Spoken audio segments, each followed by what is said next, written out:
السلام عليكم ورحمة الله.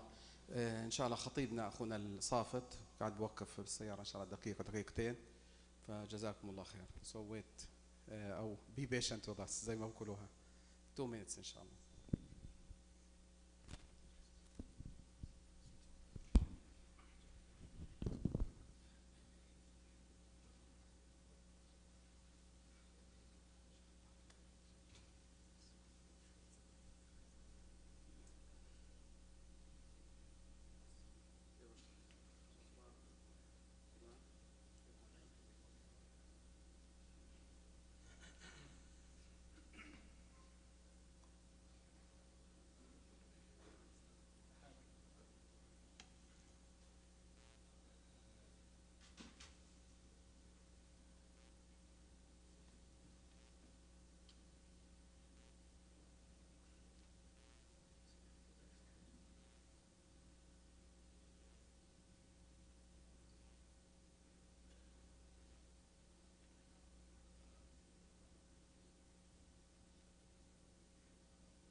Give the car, give the keys for the police officer, please.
السلام عليكم ورحمة الله.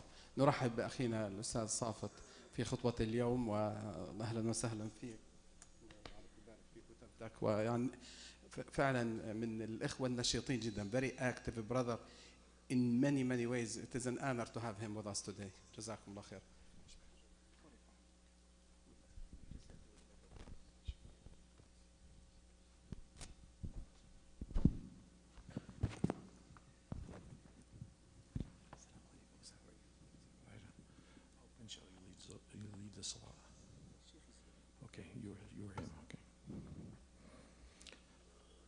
السلام عليكم ورحمة الله.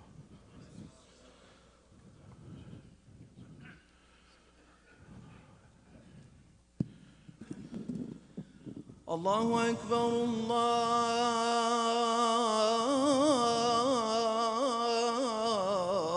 الله أكبر الله أكبر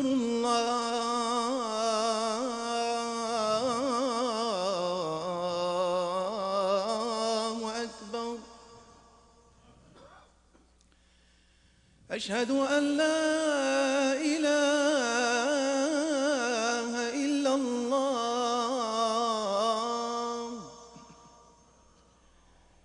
أشهد أن لا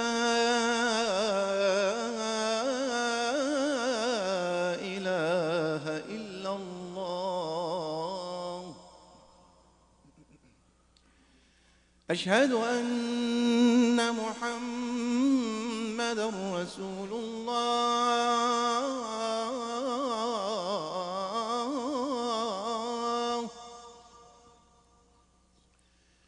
أشهد أن محمدًا رسول الله.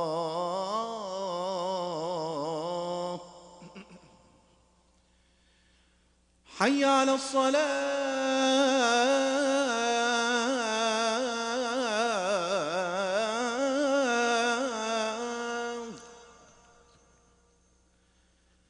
حي على الصلاة.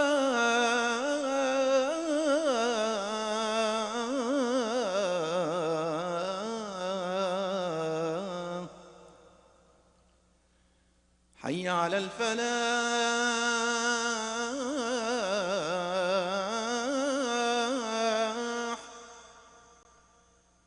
حي على الفلاح.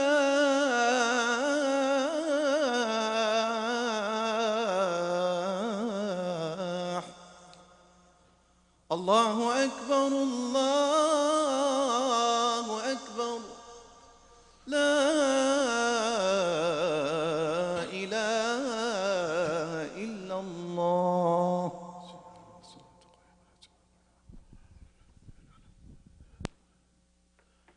أعوذ بالله السميع العليم من الشيطان الرجيم. بسم الله الرحمن الرحيم. الحمد لله إن الحمد لله نحمده تعالى ونستعينه ونستغفره ونعوذ بالله من شرور أنفسنا ومن سيئات أعمالنا. من يهدي الله فلا مضل له ومن يضلل فلا هادي له. ونشهد أن لا إله إلا الله وحده لا شريك له. له الملك وهو مالك الملك وله الحمد حمدا كثيرا طيبا مباركا فيه وهو على كل شيء قدير. ونشهد أن سيدنا محمدا عبده وحبيبه ورسوله لا نبي بعده. بلغ الرسالة وأدى الأمانة ونصح الأمة. اللهم صل وسلم وبارك على سيدنا محمد وعلى آله وصحبه ومن تبعوهم وسلك منهجهم بإحسان إلى يوم الدين. خير كلام كلام الله وخير هادي هادي محمد صلى الله عليه وسلم وشر الأمور محدثاتها فكل محدثة بدعة وكل بدعة ضلالة وكل ضلالة في النار. رضيت بالله ربا وبالإسلام دينا وبمحمد صلى الله عليه وسلم نبيا ورسولا وبقرآن كتابا. وكفرنا بكل طواغيت على الأرض. فمن يكفر بالطاغوت ويؤمن بالله فقد استمسك بالعروة الوثقى لا انفصام لها والله سميع عليم. وأما بعد، قال حق تبارك وتعالى في القرآن المجيد بعد أعوذ بالله من الشيطان الرجيم. بسم الله الرحمن الرحيم. يا أيها الذين آمنوا اتقوا الله اتقوا الله حق تقاته ولا تموتن إلا وأنتم مسلمون واعتصموا بحبل الله جميعا ولا تفرقوا. Until the end of the verse. We seek refuge in Allah from Satan the accursed. We begin with the name of Allah, most gracious, most merciful. We praise and glorify His holy name. We beseech His forgiveness for our mistakes and our shortcomings. We ask His guidance in all matters. We bear witness to His oneness and His uniqueness and unity. And we bear witness to the Prophet of Muhammad bin Abdullah alayhi salatu wasalam. May the choicest of peace and blessings and salutations be upon him, his purified family and righteous companions, and all those who follow in their footsteps until the day of judgment. And after that, Allah subhanahu wa ta'ala reminds us in His holy book, O you who believe, have taqwa, be conscious of Allah subhanahu wa ta'ala in all that you do. And dare not leave this world except as those who have willingly and conscientiously accepted Islam as their way of life through the declaration of Shahada, but tasdeeq fil qalb, in other words, that it is firmly rooted within our hearts and it is manifest, sadaqa bil amal, it is manifest and given truth by our actions. And this can only be done by following the Quran and the Sunnah. My dear respected brothers and sisters, we are at the beginning of the month of March, alhamdulillah. And the month of March is famous for a couple things. One is the Ides of March from Shakespeare, when it talks about the death of Caesar and Julius Caesar in the Western world. But it's also, that's the middle of March. So he said, beware the Ides of March, beware the middle of March, and that was when Julius Caesar was killed, one of the great leaders of the Western Empire, of the Roman Empire. But it's also famous outside of Shakespeare's work in the Western world, and we live within the Western world, we are part of the Western world, for being known as Women's History Month. And during this month, the United Nations has declared specifically March 8th, that's next Friday, as International Women's Day. And Women's Month is celebrated or commemorated here in the United States, in the United Kingdom, which is now England and Scotland, in Australia, and various parts of Europe for an entire month. And it is a month where we seek to highlight the contributions of women to the events of history and to also our contemporary society. We are so proud that after all these years, going back to 1776, in our United States of America, that for the first time we have a Muslim woman in Congress who wears hijab, Ilhan Omar. We're so proud. America has finally come a long way, but there is a long way yet to go. What does Islam teach us about women, especially now in the midst of such a fast-paced, transforming change in this globalized world we live in? One of the words when we speak about Women's Month that comes out often is the word feminism, the concept, the practice, the teachings of feminism. And many of you are scratching your head, feminism doesn't apply to me. I can tell you as a university chaplain, many of your daughters take classes on feminism, are connected to various clubs on campus with regard to feminism. I'm the Muslim chaplain at Drew University. And it has a tremendous impact, women's studies and feminism, on the type of world in which they are coming to understand. And we have to be conscious of that as fathers, as brothers, as mothers, as sisters, of the importance and the role of feminism in our society, here in America, but also in other parts of the world. Feminism is technically defined as an advocacy of women's rights on the grounds of political, social, and economic equality to men. In all of these senses, then, if that was all that feminism was, advocacy of women's rights on the grounds of political, social, and economic equality to men, if that's what all that feminism was, then in all of these cases, and if you add the idea of spiritual equality as well, then the Prophet Muhammad ﷺ was the greatest feminist in human history. For he championed all of those rights. In fact, he said, but he championed them in the context of relationship. We don't want one half of the society, or more than half in the cases of our sisters, to be against the other half, the men. It is only through men and women working together and complementing one another that society can progress and go forward. And the Prophet ﷺ said, إِنَّمَا النِّسَاءُ شَقَائِكَ رَجَالٍ. Indeed, women are the twin halves, or the counterparts of men. It takes the two of us to make things whole and wholesome. And this is the message of the Prophet ﷺ in short, in brief. The Quran emphasizes this essential unity and this inseparable nature of men and women in the verses that we will be hearing more often as Ramadan comes upon us, the verses concerning the fast, when he says in the beautiful language, "Hunna libasun lakum wa antum libasun lahun." They, meaning your spouses, are the garments for you, and you are the garments for them. We cannot envision a dignified Bani Adam, a dignified Karamna Bani Adam, a dignified Bani Adam who has been ennobled by Allah subhanahu wa ta'ala, except that he be an Adam that is clothed. In a similar way, we cannot envision a dignified and a respected and an honored Hawa and the daughters of Hawa, Adam's wife, except that they be clothed. That clothing helps to dignify us, helps to protect us, to honor us, and to raise us above all the other naked animals that exist within the earth, and to set us apart from them. Your wives are garments for you, clothing for you, and you are clothing for them. Equal pay for equal work is the mantra of the modern feminist movement, now going through its fourth historic wave, and it still has not been achieved. In the material and economic, let alone other spheres of human endeavor and action, there is not equality yet. The gender pay gap, as it is referred to, is on average that a woman is paid 75 to 80 cents on every dollar for the same job that a man does. And this gap is much, much wider if you happen to be a woman of color, or I would say of a woman in hijab. وَمَنْ يَعْمَلْ مِنَ الصَّالِحَاتِ مِنَ الذَّكَرٍ أَوْ أُنْثَى وَهُوَ مُؤْمِنٌ فَأُولَٰئِكَ يَدْخُلُونَ الْجَنَّةَ وَلَا تُظْلَمُونَ نَقِيرًا. From Surah An-Nisa, the 4th chapter, the chapter on women of the Holy Quran. If any do deeds of righteousness, be they male or female, and have faith, then they will enter heaven, and not the least injustice will be done to them. In Islam, dear brothers and sisters, there is no difference between men and women as far as their relationship to Allah subhanahu wa ta'ala are concerned.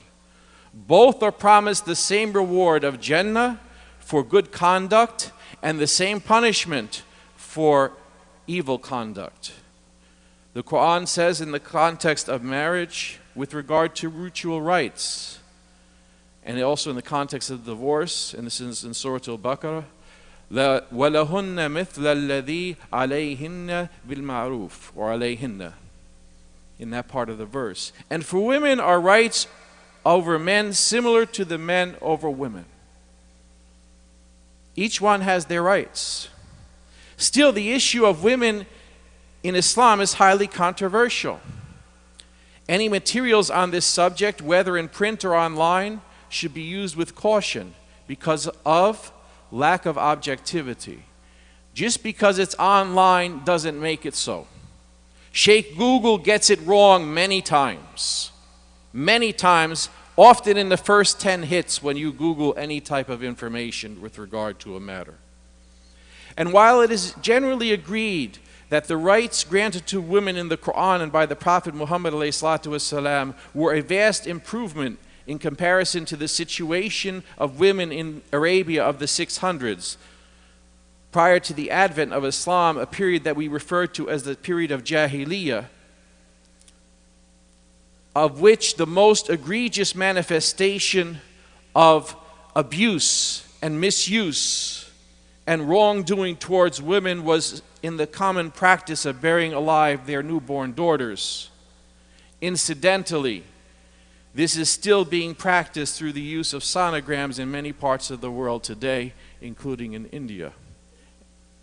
You want to get a sonogram to know what type of child it is so that the child may be aborted if he is not a he. After the Prophet's death, alayhi salatu wasalam, the condition of women in Islam began, in my estimation, in various ways, and not consistently, but over time, to decline and revert back in some ways to the pre-Islamic Jahiliyyah norms.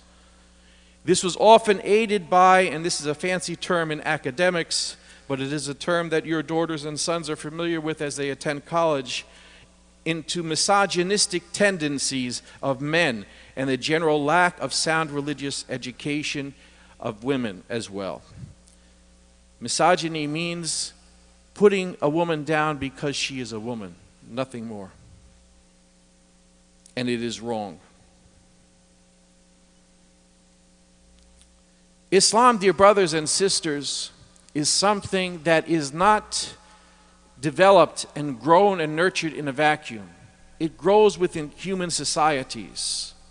So there are different colorings of Islam, there are different shades of Islam, there are different flavors of Islam. The Islam that is practiced by our Palestinian brothers and sisters is not exactly the same in terms of dress, behavior, cultural practices as the Islam that is practiced, for example, by Bosnians or by Pakistanis or by, and the list goes on and on.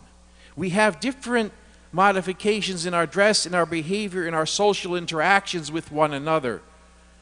And that is because when Islam came to any particular area, and it found people existing in that area. It did not seek to wipe out their civilization. It sought to improve it and enhance it. And if something was khair, that was good, it encouraged it and embraced it. The very dome, the Kuba, we speak about Kuba to Sakhra, right? Masjid al-Aqsa, the Dome of the Rock. That very dome itself was not belonging to the Muslims of architecture. It belonged to the Byzantiums, to the Orthodox. And when Muslims came to those areas in Constantinople and other areas and they saw this type of construction, they said, that's something that we can put on our mosques. The Kuba, the green dome of the Prophet's mosque, is something which was borrowed from Byzantium. Why? Because knowledge and wisdom, including in the construction of buildings, is the lost possession of a Muslim. He can take it and she can take it from wherever they go. For our religion affirms that every people on earth, today and in the past, every nation has had prophets sent to them who taught them Allah's teachings. And therefore, if there's good in what they do, there's some echo of that Islam that was taught to them, although there may be other distortions of it in other areas. And so we embrace that, and we don't have a problem with that. The problem arises when those practices are in contradiction to Islam's clear teachings. When those practices are in contradiction to Islam's clear teachings. And this is something that we have to think about with regard to misogyny. Now, I don't have much time, but I want to share with you. One of the ways in which misogyny began to re-manifest itself after the Prophet ﷺ, when men began to exert inordinate power and control over the lives of women and attempted to use, it was difficult for them to find, not all, but some, attempted to use verses of the Quran or hadiths of the Prophet ﷺ to justify their standing with regard to women. In other words, my right to subjugate you to my will, not to Allah's will. Udhulu fi silmi kafa, Allah says, enter into Islam wholeheartedly, not enter into service of somebody else wholeheartedly, except Allah. So we make the submission is to Allah, but sometimes the men wanted to have the woman submit to them in all matters. And the result was they couldn't find much from the prophetic practice. They didn't find the subjugation of the Prophet of women during his lifetime. They found his empowerment.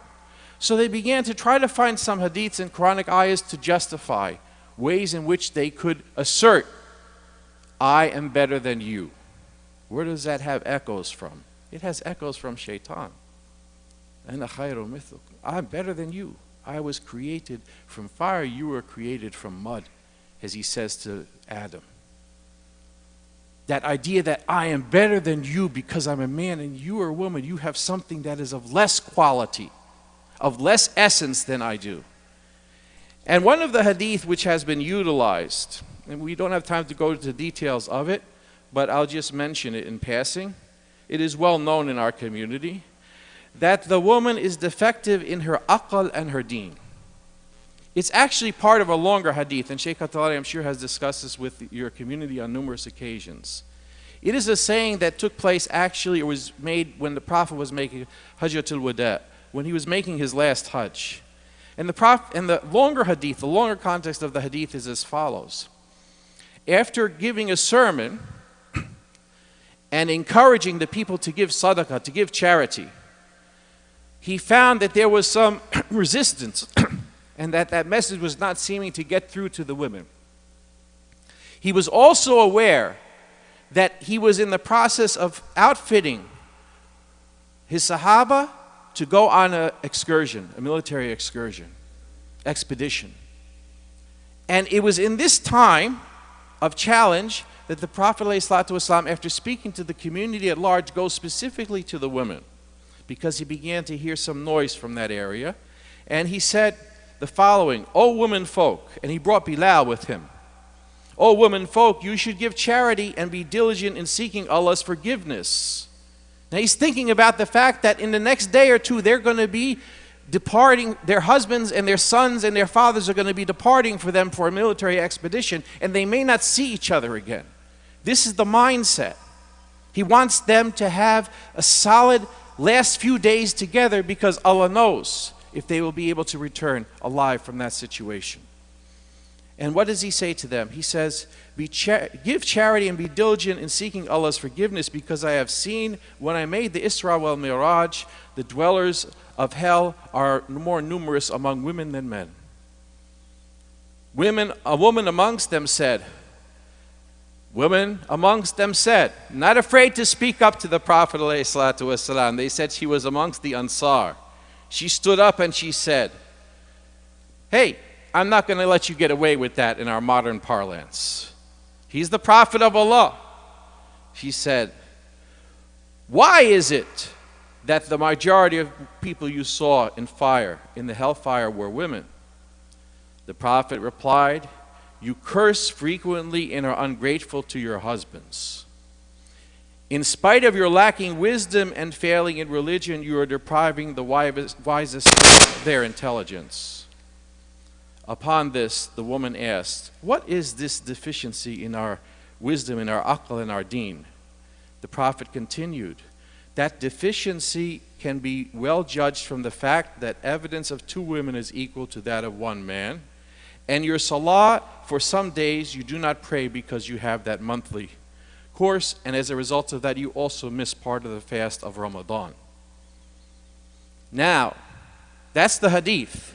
We are not afraid and ashamed to talk about the hadiths of our Prophet ﷺ, but we are very much obliged to understand them within the context in which they were said and what is really taking place here. And not to utilize some minor elements of the hadith to be a way in which to justify male oppression of females within our society. Because we are all believers in Allah, we are all brothers and sisters. In the full version of the hadith,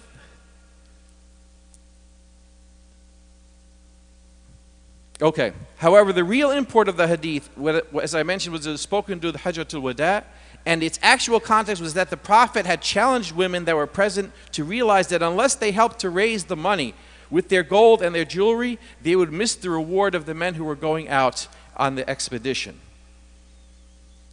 In the full version of the hadith, the Prophet also orders women to ask forgiveness and desist from frequently cursing their husbands. All of this was spoken at a time of that impending departure of the men, and upon the Prophet ﷺ himself leaving this world, because shortly after Hajjatul Wada he passed on. Ruqiyya Waris Maqsood, a sister from England who has written about marriage in Islam and male-female relations quite extensively, and she's a convert to Islam, has said, after the farewell pilgrimage regarding this incident at the Eid prayer, the Prophet walked past the men leaning on Bilal's arm and came to the rows of women behind them. Bilal spread out the cloth, and the Prophet urged the woman to be generous with gifts of charity. For when he had been allowed to glimpse into the flames of fire, he noted that many of those there being tormented were women. He did this out of a sense of love and respect and honor, to provide them even to save yourself from the hellfire, as the Prophet ﷺ by a date stone, by a single date, said. Because he replied, you women grumble so much and show ingratitude to your husbands. Even if the poor fellows spent all their lives doing good things for you, you would have only be upset at the least thing which they did wrong. And this is what he said. And Bilal saw and witnessed, and the women began to pull off their rings and to give it as a donation and sadaqah. The Prophet ﷺ meant something quite different than what seems to be the apparent meaning. He was saying, for example, I have never seen people, meaning the woman, who seem to have, who are given some sort of, as was called, some sort of defect with regard to intelligence between aql and practice, and yet they're so intelligent that they are putting their men to shame. This is sort of the reading of the hadith in the other way. He was actually asserting here the power of women to influence and sway the opinion of their men.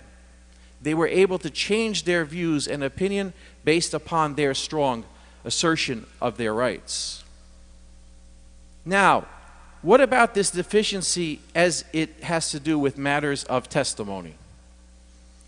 The ayah that the Prophet ﷺ referred to is an ayah that is limited to a very specific type of contract law with regard to the two witnesses. And the Quran is very clear so that one may remind the other.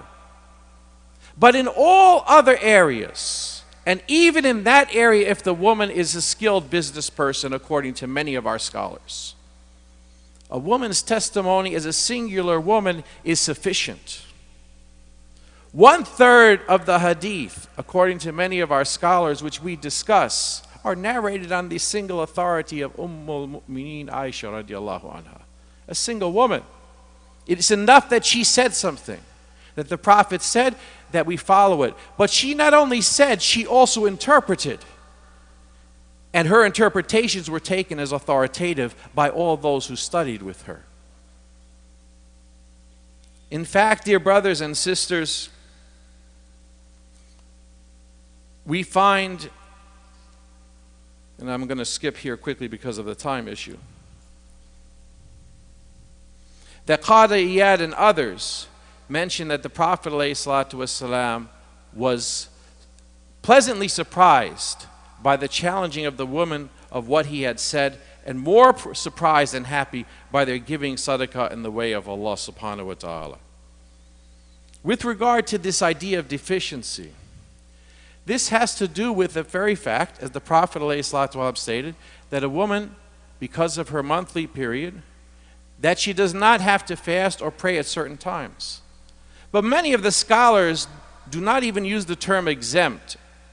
They say she actually gets credit as if she prayed that entire week without having to pray, because Allah subhanahu wa ta'ala knows the goodness in her. So imagine that. You don't do the work and you get full credit as if you had to do it, while your husband has to go and do the salah in order to get credit for the salah. And so we begin to see that this was in fact a recognition that something that seemed to be in the negative, the Prophet turns it around and it's turned around to be in the positive. A reason I raise this issue, and a lot more can be said about it, is that we have to be careful as Muslim men and women who are required to work together for the better future of our ummah and the better future of humanity. And it cannot be done without the two of us by taking certain hadiths and ayahs out of context.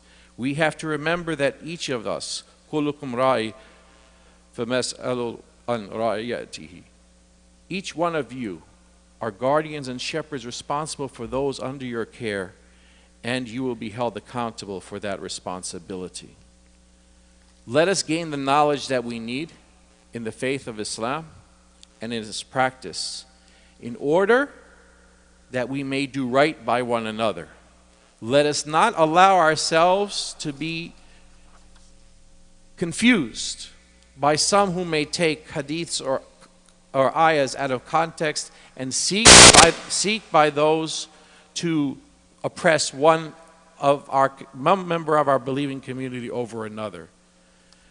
I would like to finish with this before I sit for the second khutbah.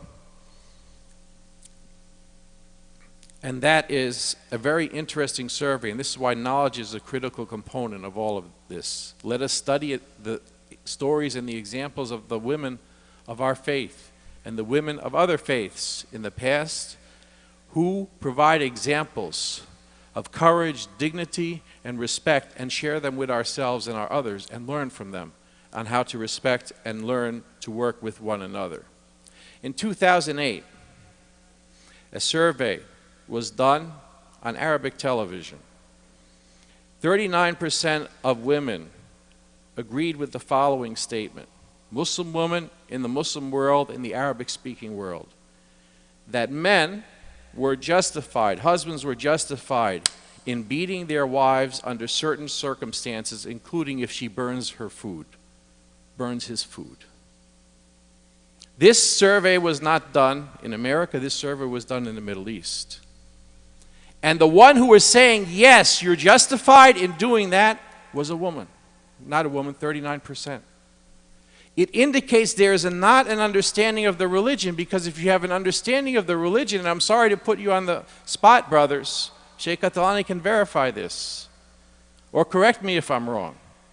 When it comes to cooking, it's not one of your obligations. According to any of the madhab, if you do it for sadaqah. You do it from kindness. It's not a requirement for marriage, let alone if you burn or don't burn the food. Brother, don't say that you're going to upset our households. I'm just letting you know. That's the fiqh. Let alone burning. But see what happened. A Muslim woman, 39% of those who responded to the survey said, yes, this is a justifiable offense. Burning the food, husband has a right under those conditions to harm his wife. Not so. It is not the teachings of Islam. It is not the teachings and practice of the Prophet ﷺ, and not the understanding of our scholars. We need to talibul ilm faridatan ala kulli muslim wal muslima. We need to learn our religion better. Aqulu qawli hadha wa astaghfirullah li wa lakum. Alhamdulillah wa salatu wa salam wa rasulillah wa amma ba'd. I encourage you, dear brothers and sisters, to spend some time studying the various beautiful examples we have of Muslim women, and including this is the most famous of all of the Muslim women. And you're going to think I'm going to say Khadija or Fatima or Aisha or Salama or Hafsa. You're thinking I'm going to say one of those names. I'm going to say another name, because that's the name that Allah upholds in the Quran, and that's the name of Asiya, the wife of Pharaoh. A heroic woman, a Muslim woman, to serve as an example to all. I'm not going to go into the details of her story, but I'm going to challenge yourself and myself to study her story during this month, because Allah upholds her example as being the example for all in the Quran. May Allah subhanahu wa ta'ala help us, increase us in our understanding of the faith and the practice of it. May Allah subhanahu wa ta'ala increase our knowledge of the teachings of our religion, and that we may implement them in the best of ways in our households and our family. May Allah subhanahu wa ta'ala help those amongst us who are sick and afflicted, and grant them full cure from their sicknesses if they had no sickness before. May Allah subhanahu wa ta'ala strengthen the ukhuwah between our brothers and our sisters, for we are all believers and worshippers of Allah. May Allah subhanahu wa ta'ala help those amongst us who are facing financial difficulty and challenges to be able to overcome those challenges through halal and tayyib means. May Allah subhanahu wa ta'ala help our brothers and sisters who are suffering at the hands of oppression and tyranny in different parts of the world, from Kashmir to Philistine to Burma to Xinjiang province in China and in other parts of the world. May He grant them peace and security and patience during these times of difficulties, and allow us to help them through humanitarian ways in whatever way that we can. اللهم أرنا حق حقا وارزقنا اتباعه وأرنا باطلا باطلا وارزقنا اجتنابه اللهم ارزقنا حبك وحب رسولك وحب من ينفعنا حبك إليك ربي فحببناه وفي أنفسنا لك ربي فذللناه وفي عيون الناس فعظمناه من سيء الأخلاق فجنبناه من صالح الأخلاق فقومناه وعلى صراط مستقيم فثبتناه وعلى أعدائك أعداء الإسلام اللهم انصرنا ولا تنصر علينا اللهم امكر لنا ولا نمكر علينا اللهم زدنا ولا تنكسنا ولا تسلط علينا من لا يرحمنا اللهم اشرح صدورنا للإسلام اللهم حبب إلينا الإيمان وزينه في قلوبنا وكره إلينا الكفر والفسوق والعصيان اللهم اجعلنا من الراشدين اللهم اجعلنا من الصابرين اللهم اجعلنا من المتقين اللهم ربنا آتنا في الدنيا حسنة وفي الآخرة حسنة وقنا عذاب النار ربنا اغفر لنا ولوالدينا وللمؤمنين يوم يقوم الحساب ربنا هب لنا من أزواجنا وذرياتنا قرة الأعين واجعلنا للمتقين إماما ربنا تقبل منا إنك أنت السميع العليم وتب علينا يا مولانا إنك أنت التواب الرحيم وصل يا سيدنا محمد وعلى آله وصحبه أجمعين إن الله يأمر بالعدل والإحسان وإيتاء ذي القربى وينهى عن الفحشاء والمنكر والبغي يعظكم لعلكم تذكرون ولذكر الله أكبر والله يعلم ما تصنعون وأقيموا الصلاة إن الصلاة تنهى عن الفحشاء والمنكر. الله أكبر الله أكبر أشهد أن لا إله إلا الله أشهد أن محمدا رسول الله حي على الصلاة حي على الفلاح قد قامت الصلاة قد قامت الصلاة الله أكبر الله أكبر لا إله إلا الله. استوى صلاة الجمع يرحمكم الله. صلاة لا إله إلا الله. صلاة فرض.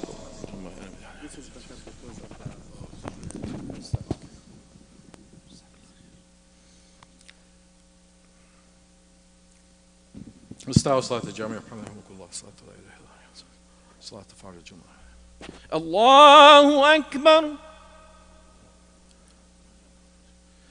الحمد لله رب العالمين الرحمن الرحيم مالك يوم الدين إياك نعبد وإياك نستعين اهدنا الصراط المستقيم صراط الذين أنعمت عليهم غير المغضوب عليهم ولا الضالين.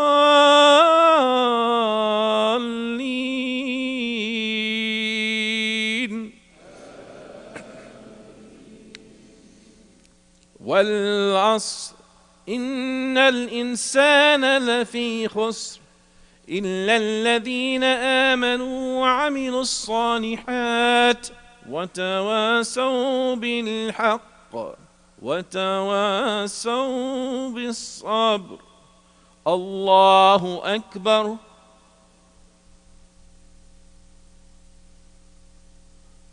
سمع الله لمن حمده. الله أكبر.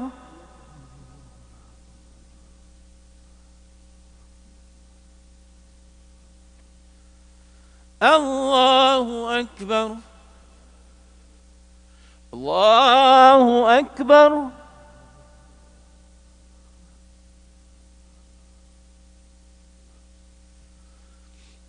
الله أكبر. الحمد لله رب العالمين الرحمن الرحيم مالك يوم الدين إياك نعبد وإياك نستعين اهدنا الصراط المستقيم صراط الذين أنعمت عليهم غير المغضوب عليهم ولا الضالين.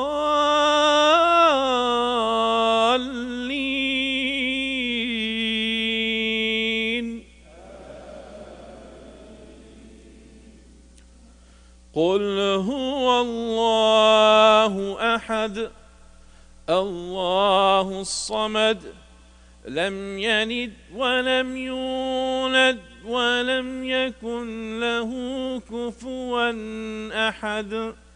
الله أكبر.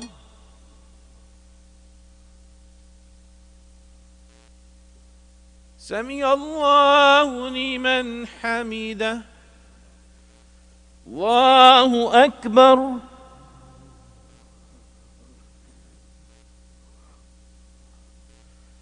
الله أكبر. الله أكبر.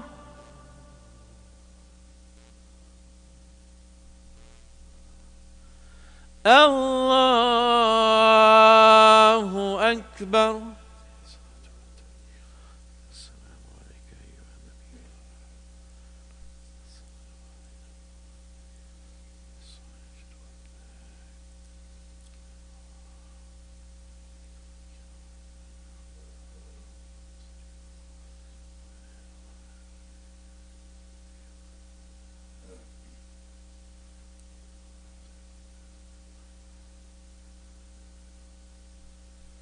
السلام عليكم ورحمة الله.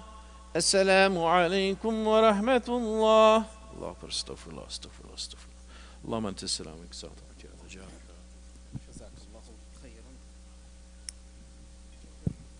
السلام عليكم ورحمة الله. جزاك الله خير أخي صافت على هذه المحاضرة والخطوة الطيبة القيمة. It is very important message, but unfortunately the time is very short, so we need these topics and issues to be discussed in different occasions and different meetings.